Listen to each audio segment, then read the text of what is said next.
At Children's of Alabama, we're committed to providing excellent care to our patients.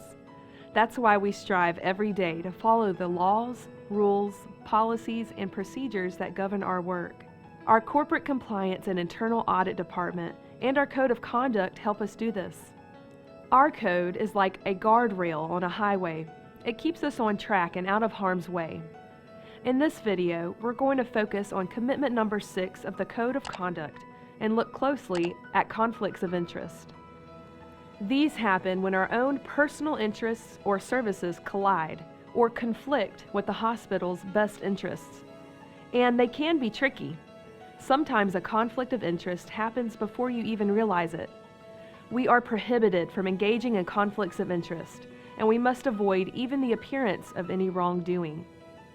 That's why it's important to identify, disclose, and manage a conflict or potential conflict.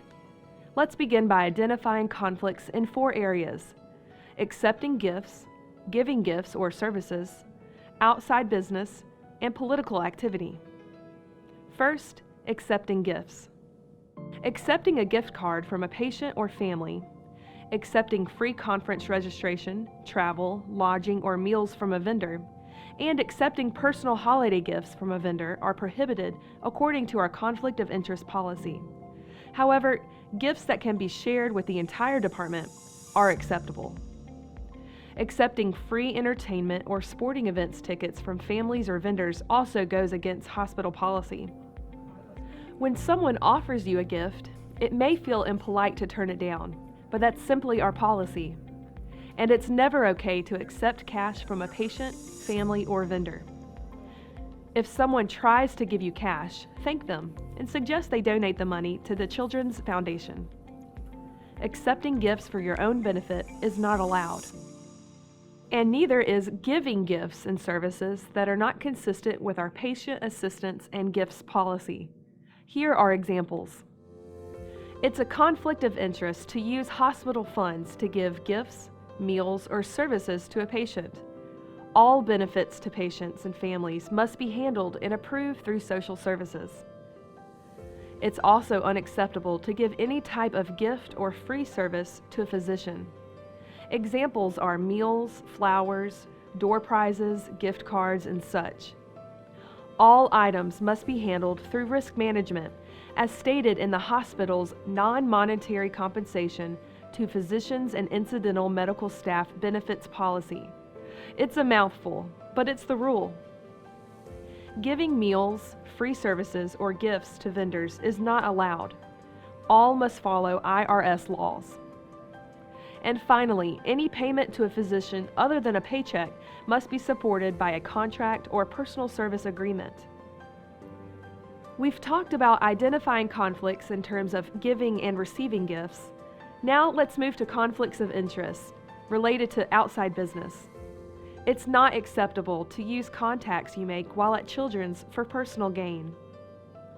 Let's say you have other business interests outside of your job here, and you refer patients, families, or vendors that you've come to know at the hospital to your outside business. That's a conflict of interest.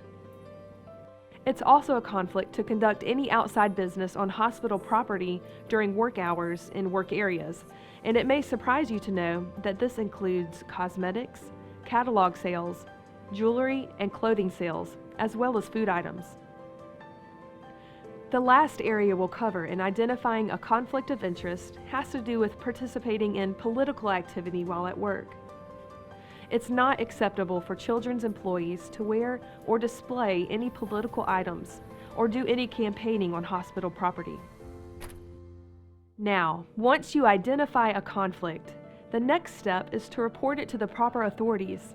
If you see a violation or believe you may have experienced a conflict, you can talk with your supervisor, call the anonymous compliance hotline at this number, go to the reporting site on the Red Wagon, or call or email the corporate compliance officer. The Corporate Compliance Department is required to annually distribute conflict of interest disclosure statements.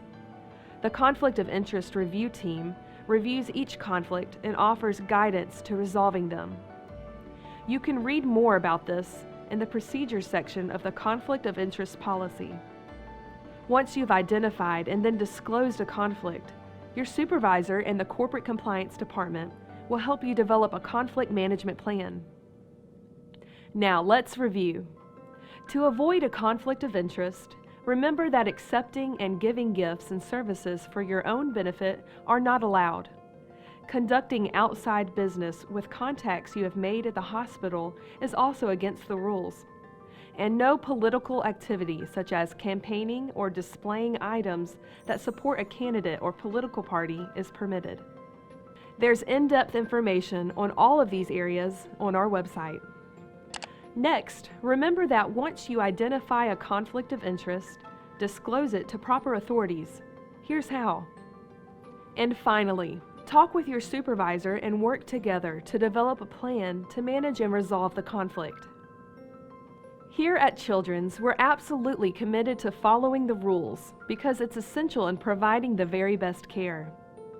Everyone needs to understand that rule violations can lead to disciplinary action, termination, and civil or criminal penalties. Please be sure to read Commitment Number 6 in our Code of Conduct to learn more about the hospital's policies. Every employee is responsible for knowing what's inside our code, the guardrail that keeps us on track and out of harm's way, so that we can remain one of the best pediatric hospitals in the nation.